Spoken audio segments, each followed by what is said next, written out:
So welcome to my channel Next Gen Nurses by Ritika. Today we are going to discuss the unit number 11th of infection and control, that is employee safety indicators. As the name of the chapter suggests, employee. What does employee mean? Employee is someone who is working. That is in hospital setting अगर हम देखें तो employ एक वो person है जो कि वहाँ पर काम कर रहा है.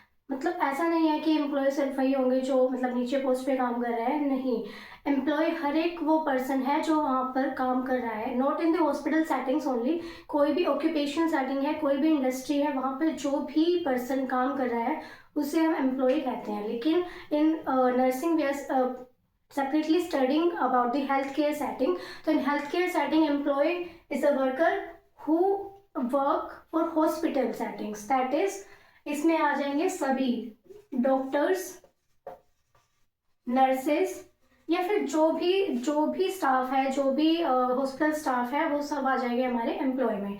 Then next is safety. What is safety? Safety means being protected. मतलब किसी भी चीज़ से अगर हम प्रोटेक्टेड हैं तो वो सेफ्टी, लाइक आपके पेरेंट्स भी कहते हैं कि हाँ भाई पेरेंट्स को बच्चों की सेफ्टी की टेंशन है, लाइक वो भी आपको प्रोटेक्ट करना चाहते हैं. तो in health care setting here safety means being protected from any infection और कोई भी डिजीज कंडीशन, उससे सबसे प्रोटेक्टेड है ना, दैट बीइंग प्रोटेक्टेड. ठीक है. देन उसके बाद आता है इंडिकेटर्स. तो indicators are the parameters which are used to indicate the condition, situation, and in healthcare setting, indicator describes that how good and effective the care of healthcare setting is. So let's come to its definition. Employee safety indicators are the measurable parameters used to assess and monitor the safety of healthcare workers. तो हम basically health care settings, health care team की बात कर रहे हैं. तो यहाँ पे एम्प्लॉय सेफ्टी इंडिकेटर्स का मतलब क्या है? ऐसे मेजरेबल पैरामीटर्स. अब यहाँ पे मेजरेबल क्यों बोला गया है? क्योंकि हम लाइक क्वालिटी है, क्वालिटी ऑफ केयर हम यहाँ पे मेजर कर सकते हैं किसके थ्रू? इंडिकेटर्स के थ्रू. ठीक है. तो ऐसे मेजरेबल पैरामीटर्स जो कि यूज किए जाते हैं किस लिए? To access and monitor the safety of health care workers. यहाँ पे कोई भी ऑक्यूपेशन सेटिंग में हम इन इंडिकेटर्स का यूज़ कर सकते हैं, बट बेसिकली हम यहाँ पे हेल्थ केयर सेटिंग्स के बारे में पढ़ रहे हैं. तो यहाँ पे मेनली आता है HAI. HAI stands for hospital acquired infection. आपने पढ़ा भी होगा, फर्स्ट यूनिट है इन्फेक्शन एंड कंट्रोल की, हॉस्पिटल एक्वायर्ड इन्फेक्शन. ऐसा इन्फेक्शन जो कि पेशेंट की एंट्री, दैट इज एडमिशन के टाइम पे नहीं था. हमने टेस्ट लाइक आपको पता होगा, जब भी पेशेंट की एंट्री होती है या फिर एडमिशन होता है तो वहाँ पे सारे टेस्ट परफॉर्म किए जाते हैं. बट ये जो इन्फेक्शन होता है उस टाइम पे प्रेजेंट नहीं होता है, but after 48 hours of admission जो भी इन्फेक्शन होता है वो आता है HAI के अंडर. अब इसके कॉजेज क्या क्या हो सकते हैं? Poor hand hygiene, like hand hygiene maintain नहीं है. जो भी केयर गिवर है, मतलब जो भी उस पेशेंट को केयर दे रहा है, बेशक से वो डॉक्टर्स हो सकते हैं, नर्सेज हो सकते हैं. ठीक है. तो जो भी वहाँ पे केयर प्रोवाइड कर रहा है उसने अपने प्रॉपर हैंड हाइजीन मेंटेन नहीं की है, तो वो भी एक कॉज हो सकता है किसका? HAI का. Then second is invasive procedure. Invasive procedure कौन से प्रोसीजर्स होते हैं? जिसमें लाइक कट लगता है या फिर इनर बॉडी पार्ट में हम कोई भी प्रोसीजर परफॉर्म करते हैं, उन्हें इन्वेसिव प्रोसीजर कहते हैं. जैसे कि IV कैन्यूला लगाना. ठीक है. तो इन्वेसिव प्रोसीजर करते टाइम पे क्या होता है कि बॉडी जो है बाहर के एनवायरनमेंट से एक्सपोज हो जाती है, तो वहाँ पे कोई भी माइक्रो ऑर्गेनिज्म है तो उसको चांस मिल जाता है बॉडी में एंटर करने का. तो ये भी एक कॉज हो सकता है किसका? HAI का. Then next is contaminated equipment and environment. मतलब जो भी इक्विपमेंट हम यूज़ कर रहे हैं पेशेंट को केयर प्रोवाइड करने में, वो इक्विपमेंट हमारे स्टेराइल नहीं है, कंटेमिनेटेड है. लाइक सपोज एक थर्मामीटर है, वो आपने किसी पेशेंट पे यूज़ किया, ठीक है, उसका टेम्परेचर मेज़र करने के लिए, बट वही सेम आपने थर्मामीटर यूज़ कर लिया दूसरे पेशेंट को, लेकिन जो पहले वाला पेशेंट था वो कंटेमिनेटेड था कंटेजियस डिसीज से, लेकिन आपने बिना स्टेराइल किए उसको दूसरे पेशेंट पे यूज़ कर लिया, तो वहाँ जो वो डिसीज़ ट्रांसफ़र होगी वो भी किस में आएगी? HAI में, बिकॉज वो पेशेंट वो डिसीज़ लेकर नहीं आया था, उसको वो एक्वायर्ड हुई है कहाँ से, हॉस्पिटल से, तो वो आ जाएगी HAI में। ठीक है, तो let's move to the main topic. यहाँ पे हम इंडिकेटर्स पढ़ेंगे इस चैप्टर में। इस चैप्टर में मेनली हम 5 इंडिकेटर्स पढ़ेंगे। फर्स्ट इंडिकेटर होगा हमारा vaccination.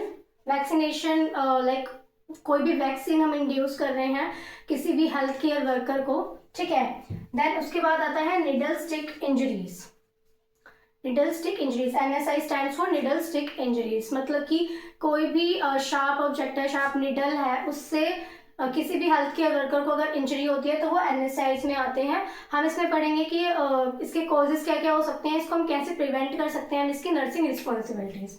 Then next indicator is fall prevention, मतलब फॉल से भी मतलब सेफ्टी मैंने बताया था बीइंग प्रोटेक्टेड, लेकिन अगर कोई भी हेल्थ केयर वर्कर है तो फॉल हो जाता है तो उसकी सेफ्टी क्या होती है, डिक्लाइन हो जाती है वहाँ पे। तो उसको सेफ्टी की उसमें ही मेजरमेंट इंडिकेटर में हम यूज़ करेंगे कि फॉल को हम कैसे प्रिवेंट कर सकते हैं।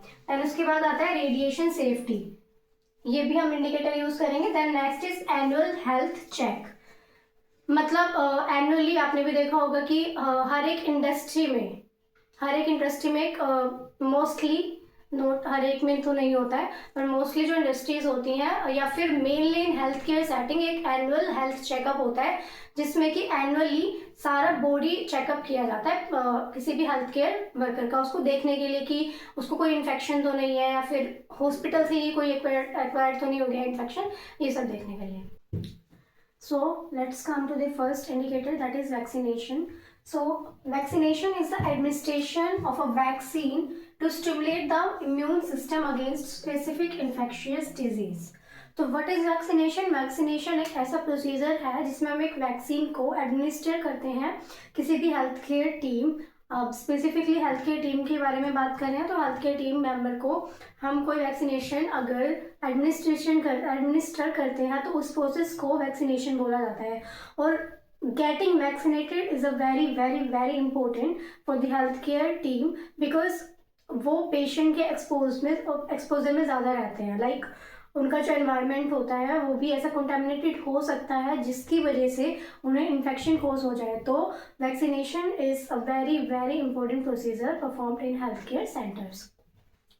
सो अब हेल्थ केयर टीम मेंबर्स के लिए, हेल्थ केयर वर्कर्स के लिए क्यों रिस्की होता है? बिकॉज उनको रिस्क होता है किस चीज़ का? पेशेंट से इन्फेक्शन कॉज होने का। क्यों? क्योंकि वो लाइक केयर जब प्रोवाइड करते हैं, चाहे वो डॉक्टर्स हो गए, चाहे वो नर्सेज हो गए, चाहे वो BMW मैनेज करने वाला डिपार्टमेंट हो गया, ठीक है। तो जो भी हेल्थ केयर टीम मेंबर होते हैं उन्हें रिस्क होता है इन्फेक्शन होने का, इसीलिए वैक्सीनेशन बहुत इंपॉर्टेंट प्रोसीजर है, ठीक है। Health care workers high risk पे होते हैं किससे? पेशेंट से get infected. Then next point है vaccination ensure individual safety and prevent cross infection. Vaccination से क्या होता है कि किसी भी इंडिविजुअल की सेफ्टी या फिर प्रोटेक्शन को वो इंश्योर करती है, बिकॉज आफ्टर गेटिंग वैक्सीनेटेड कोई भी लाइक इन्फेक्शन कॉज नहीं हो सकता है, ठीक है। एंड प्रिवेंट करती है किसको? क्रॉस इन्फेक्शन को। सपोज कोई पेशेंट है, ठीक है, और एक नर्स है। अब नर्स उसको केयर प्रोवाइड कर रही है, लेकिन वो पेशेंट क्या है? कंटामिनेटेड है, लाइक इन्फेक्शियस है वो। तो अगर वो उसको केयर प्रोवाइड कर रही है, ठीक है, तो उसके पेशेंट के एक्सपोजर में जा रही है, लेकिन अगर नर्स वैक्सीनेटेड है तो उसको बहुत कम चांस, मतलब नेग्लिजिबल चांसेस है किसके? इन्फेक्शन होने के। तो इसलिए प्रिवेंट करता है किसको? क्रॉस इन्फेक्शन को। देन नेक्स्ट यहाँ पे आते हैं important vaccine for health care workers. ऐसी बहुत सारी इंपॉर्टेंट वैक्सीन होती हैं जो कि हेल्थ केयर वर्कर्स को एडमिनिस्टर की जाती हैं। मोस्ट इंपॉर्टेंट वैक्सीन होती है हेपेटाइटिस बी की। ये मोस्ट कॉमन और मोस्ट इंपॉर्टेंट की बोला जा रहा है क्योंकि हेपेटाइटिस बी एक वायरल इन्फेक्शन है जो कि हमारे लीवर को डायरेक्टली इफेक्ट करता है, ठीक है। और ये हो सकता है ब्लड एंड फ्लूइड के एक्सपोजर में आने से। एंड नेक्स्ट इसका कॉज हो सकता है कि कोई भी निडल स्टिक इंजरी हो रही है तो उससे भी इन्फेक्शन कॉज हो सकता है। तो इसीलिए मोस्ट इंपॉर्टेंट वैक्सीन बोला गया है कि हेपेटाइटिस बी की जो वैक्सीन है वो हर एक हेल्थ केयर वर्कर को, हर एक हेल्थ केयर टीम मेंबर को एडमिनिस्ट्रेशन करानी चाहिए। इसमें क्या होता है? इसमें 3 डोजेज होती हैं। हेपेटाइटिस बी की 3 डोजेस प्रोवाइड की जाती हैं। फर्स्ट होती है 0 डोज, जो कि मतलब जिस दिन आप लगवा रहे हो तो वो 0 डोज बोली जाएगी। देन उसके बाद फर्स्ट 0 डोज के बाद आपको नेक्स्ट डोज लगती है आफ्टर 1 मंथ। 0 डोज के बाद जो नेक्स्ट आपको डोज लगती है वो होती है after 1 month. Then after completing the 6 months आपकी 3rd डोज लगती है। फर्स्ट हो गई जिस दिन आपने लगवाई है first dose, then second dose हो गई आफ्टर 1 मंथ। तो ये तीनों डोजेस मैंडेटरी होती हैं, तभी आपकी हेपेटाइटिस बी की वैक्सीनेशन कंप्लीट बोली जाएगी। ओके, द नेक्स्ट वैक्सीनेशन है इन्फ्लुएंजा की। इन्फ्लुएंजा की वैक्सीन भी बहुत इंपॉर्टेंट होती है। Then third is tetanus. कोई भी निडल स्टिक इंजरी हो जाती है तो टेटनस इसीलिए इम्पोर्टेंट है। देन यहाँ पे हम पढ़ेंगे रोल ऑफ नर्स की।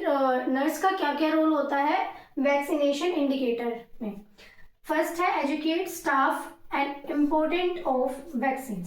मतलब स्टाफ मेंबर को या फिर कोई भी हेल्थ केयर टीम मेंबर हो, नर्स को एजुकेट करना होता है उन्हें कि वैक्सीनेशन की क्या इंपॉर्टेंट है। लाइक अगर हम वैक्सीनेशन नहीं कराते हैं तो हमें क्या इन्फेक्शन कॉज हो सकता है या फिर क्या क्या कॉम्प्लिकेशंस हो सकती हैं, और अगर हम वैक्सीनेशन करा लेते हैं तो क्या क्या हमें बेनिफिट हो सकते हैं, वो सब एक नर्स को एजुकेट करना है। किसको? हेल्थ केयर स्टाफ को। देन उसके बाद अरेंज वैक्सीनेशन ड्राइव्स।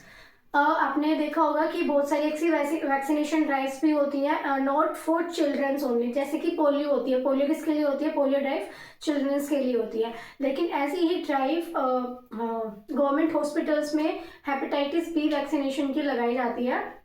तो ऐसी वैक्सीनेशन ड्राइव्स एक नर्स को अरेंज करनी है। And next is monitor for side effects after immunisation. अब हेल्थ केयर मेंबर को वैक्सीनेशन लग चुकी है, ठीक है, उसके बाद उसको एक नर्स को आइडेंटिफाई करने हैं क्या साइड इफेक्ट्स। अगर उस वैक्सीनेशन के साइड इफेक्ट्स तो नहीं है, तो the next indicator is NSI, that is needle stick injury. NSI is a penetrating wound caused by a needle or sharp instrument. NSI needle stick injury क्या होती है कि एक ऐसा वुंड होता है पेनिट्रेटिंग मतलब क्या होता है, जो कि हमारी स्किन के मतलब एक इन्वेसिव प्रोसीजर हम कह सकते हैं, स्किन के अंदर एंटर कर जाता है। लाइक निडल होती है, इंजेक्शन हम लगाते हैं या फिर IV कैन्यूल लगाते हैं, वो क्या होता है? पेनिट्रेटिंग प्रोसीजर होता है। तो पेनिट्रेटिंग यहाँ पे वुंड क्यों यूज किया गया है? बिकॉज ये इंजरी क्रिएट कर रहा है, ठीक है। तो पेनिट्रेटिंग वुंड होता है किसकी वजह से होता है? एक निडल की वजह से या फिर कोई शार्प इंस्ट्रूमेंट हम यूज कर रहे हैं उसकी वजह से, जो कि कंटेमिनेटेड होता है किसके?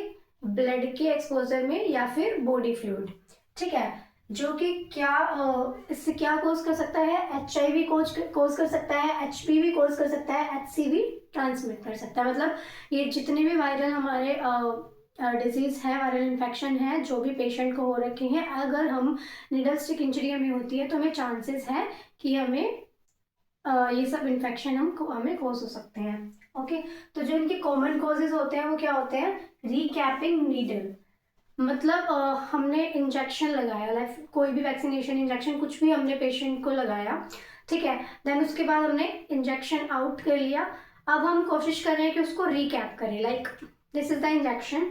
अगर हम उसको वो कंटेमिनेटेड हो चुका है बिकॉज वो पेशेंट की स्किन में पेनिट्रेट कर चुका है। अब ये जो एरिया है, जो निडल है, वो क्या है? कंटेमिनेटेड है। अगर हम उसको रिकैप करने की कोशिश करेंगे तो ज़रूरी नहीं है कि वो रिकैपिंग करते टाइम बिल्कुल कैप में ही जाएगा, नहीं, वो इधर भी हो सकता है, मूव कर सकता है, इधर भी मूव कर सकती है निडल। तो अगर वो इधर मूव कर सकती है, मतलब कैप के अंदर ना एंटर करके अगर वो सराउंडिंग्स में मूव करती है, तो चांसेस होते हैं कि हमारी स्किन के कॉन्टैक्ट में आ जाए और हमारी स्किन को स्किन के अंदर पेनिट्रेट कर जाए। अगर वही कंटामिनेटेड निडल हमारी स्किन के अंदर पेनिट्रेट कर जाती है तो हमें भी वही इन्फेक्शन कोज होने के चांसेस हो जाते हैं। नेक्स्ट है improper disposal. As you all know कि जो भी शार्प ऑब्जेक्ट्स होते हैं और जैसे नीडल हो गई, ठीक है, तो इन्हें हमें जो डिस्पोज करना होता है वो किसमें करना होता है? Puncture proof container. BMW सबने पढ़ा है, उसमें वाइट जो कंटेनर होता है, वाइट बिन जो होता है, उसमें हमें नीडल्स को डिस्पोज करना होता है। अगर हम नीडल्स को वाइट में ना डिस्पोज करके किसी और बिन में डिस्पोज करते हैं तो वो भी नीडल स्टिक इंजरी कॉज कर सकता है। कैसे? कि निडल होती है, शार्प होती है, ठीक है, तो वो किसी भी बिन को ऐसे अगर लाइक हैंडलिंग स्टाफ अगर वो वेस्ट को हैंडल कर रहा है ठीक है, लाइक अगर येलो पेन के वेस्ट को हैंडल करा है, एनाटॉमिकल वेस्ट को, तो उससे कोई भी आइडिया नहीं होता है कि उसमें निडल भी हो सकती है। अगर उससे वो वेस्ट हैंडल करते टाइम निडल वहाँ पे पेनिट्रेट कर जाती है उसकी स्किन में, तो उसको चांसेस हो सकते हैं इन्फेक्शन होने के। तो इसीलिए हमें प्रॉपर डिस्पोज करना है किसी भी निडल को या फिर शार्प इंस्ट्रूमेंट को वाइट बिन में। क्योंकि वाइट बिन में क्यों करना है, क्योंकि जो वाइट बिन होता है वो पंचर प्रूफ बिन होता है। देन नेक्स्ट है course handling confused agitated patient. अब यहाँ पे एजिटेटेड पेशेंट मतलब क्या है कि हम एक ऐसे पेशेंट को हैंडल कर रहे हैं जो कि कंफ्यूज है, लाइक मेंटली डिस्टर्ब है, ठीक है, हाइपर एक्टिव है। लाइक हम इंजेक्शन लगा रहे हैं एक ऐसे पेशेंट को जो कि हाइपर एक्टिव है, उसकी एक्टिविटीज़, वो अपने हाथ मूव कर रहा है इधर, मतलब पैर मूव कर रहा है, मतलब मूवमेंट ज़्यादा कर रहा है, ठीक है। तो हम उसको जब इंजेक्शन लगाने जा रहे हैं तो उसने लाइक सपोज उसने अपना हाथ ऐसे मूव कर लिया, तो इंजेक्शन की जो नीडल होती है वो चांसेस होते हैं कि हमारी स्किन के कॉन्टैक्ट में आ जाए, ठीक है। तो उसकी वजह से भी चांसेस होते हैं कि इन्फेक्शन कोज हो जाए। देन उसके बाद हम करेंगे प्रिवेंशन स्ट्रेटेजीज, मतलब ऐसी कौन कौन सी स्ट्रेटेजीज हम अप्लाई कर सकते हैं जिससे कि प्रिवेंशन ऑफ एनएसआई हो सकता है, एनएसआई को हम प्रिवेंट कर सकते हैं। तो क्या क्या स्ट्रेटेजीज है? डू नॉट बैंड और रिकैप नीडल। अब आपने इंजेक्शन लगा दिया, ठीक है, या फिर आईवी कैनुला लगा दिया, कोई भी मतलब जो भी आप प्रोसीजर कर रहे हैं, आईवी कैनुलाइजेशन कर रहे हैं या फिर इंजेक्शन लगा रहे हैं, तो आपने वो लगा दिया। अब जो ये नीडल है, हाँ, कोई भी नीड नहीं है कि आप इसको रिकैप करो, आप इसको एज इट इज डिस्पोज कर सकते हो वाइट बिन में जो कि पंचर प्रूफ होता है। अगर आप इसको रिकैप करने की कोशिश करोगे या फिर आप कोशिश करोगे कि इसको बैंड कर देते हैं ताकि किसी को ना लगे, तो वही चीज़ आपको कॉज कर सकती है इन्फेक्शन, बिकॉज बैंड करते टाइम वो आपकी स्किन के कॉन्टैक्ट में आ सकती है और आपको भी कॉन्टेमिनेटेड कर सकती है। तो इसी वजह से there is no need to bend और recap the needle, you can as it is dispose it in the white bin. And next है use safety engineering device auto disable syringes. ऐसे बहुत सारे हॉस्पिटल्स होते हैं जहाँ पे एक मशीन लगी होती है, लाइक ऐसे वॉल होगी, वहाँ पे एक मशीन लगी होगी, जैसे नीडल होती है, तो उसको रिकैपिंग करने की जगह आप ऐसे कर सकते हैं, मतलब उस मशीन में हमें इंजेक्शन की जो नीडल है उसको ऐसे पेनिट्रेट करना होता है, वो नीडल जो है वहीं पर अंदर ही रह जाती है और इंजेक्शन बाहर आ जाता है। तो ऐसी हमें मशीन्स यूज़ करनी चाहिए। देन उसके बाद है पंचर प्रूफ, वही जो मैंने वाइट बिन बताया कि हमें निडल को डिस्पोज करने के लिए वाइट बिन यूज़ करना है। देन उसके बाद वियर ग्लव्स एंड पीईपी, मतलब wearing gloves can not prevent NSI but reduces the chance of getting NSI.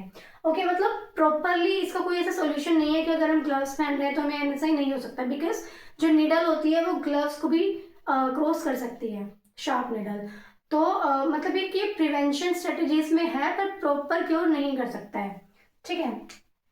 Then उसके बाद train HCWs in safe injection practices, train health care workers in safe injection practices, मतलब guide करना है health care team को जो भी injection administer कर रही है कि कौन कौन सी राइट प्रैक्टिसेस हो सकती हैं इंजेक्शन लगाने की, जैसे कि उन्हें अवेयर होना चाहिए कि रिकैपिंग करने की कोई भी नीड नहीं होती है और प्रॉपर किस तरीके से इंजेक्शन, किस एंगल पे इंजेक्शन लगाया जाए ताकि हमारे स्किन के कॉन्टैक्ट में ना आए।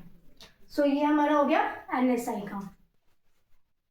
देन इसके रोल ऑफ नर्सेस, मतलब नर्सेस का क्या क्या रोल होता है एनएसआई इंडिकेटर में? Provide first aid after NSI, अगर किसी को निडल स्टिक इंजरी हो जाती है तो उसके बाद उसको फर्स्ट एड क्या प्रोवाइड की जाती है कि जहाँ पे भी निडल स्टिक इंजरी हुई है उस एरिया को हमें थोरोली रनिंग वाटर से वॉश करना है, और आप सोप का भी यूज़ कर सकते हैं या फिर एंटीसेप्टिक सॉल्यूशन का भी यूज़ कर सकते हैं। द नेक्स्ट है report immediately to ICN। What does ICN stand for? Infection control nurse. तो हमें किसको रिपोर्ट करना है? इन्फेक्शन कंट्रोल नर्स को कि यहाँ पर निडल स्टिक इंजरी हो चुकी है। ओके, द नेक्स्ट है guide staff for post exposure prophylaxis. अब ये पोस्ट एक्सपोजर प्रोफाइलेक्सिस क्या है? ये एक ऐसे वैक्सीनेशन की प्रैक्टिसेस हैं जो यूज़ की जाती है आफ्टर एक्सपोजर ऑफ NSI। अगर निडल स्टिक इंजरी हो जाती है तो कौन कौन सी वैक्सीनेशन है जो हमें इमिडिएटली एडमिनिस्टर करनी है टू द पेशेंट, मतलब जिसको भी निडल स्टिक इंजरी हुई है उसको हमें कौन कौन सी वैक्सीनेशन प्रोवाइड करनी है उसके बारे में गाइड करना है स्टाफ को। देन उसके बाद हमें एक और काम करना होता है द लास्ट, कि हमें एक रजिस्टर मेंटेन करना होता है एनएसआई का। मतलब जितनी भी निडल स्टिक इंजरीज होती हैं वो हमें एक रजिस्टर है उसमें हमें रिपोर्ट करना होता है, रिकॉर्ड करना होता है। तो ये हमारा एनएसआई का कंप्लीट हो गया। तो हमने 2 इंडिकेटर्स पढ़े, first one is vaccination and second one is NSI needle stick injury, और जो 3 इंडिकेटर्स है वो हम नेक्स्ट क्लास में पढ़ेंगे। Thanks for watching.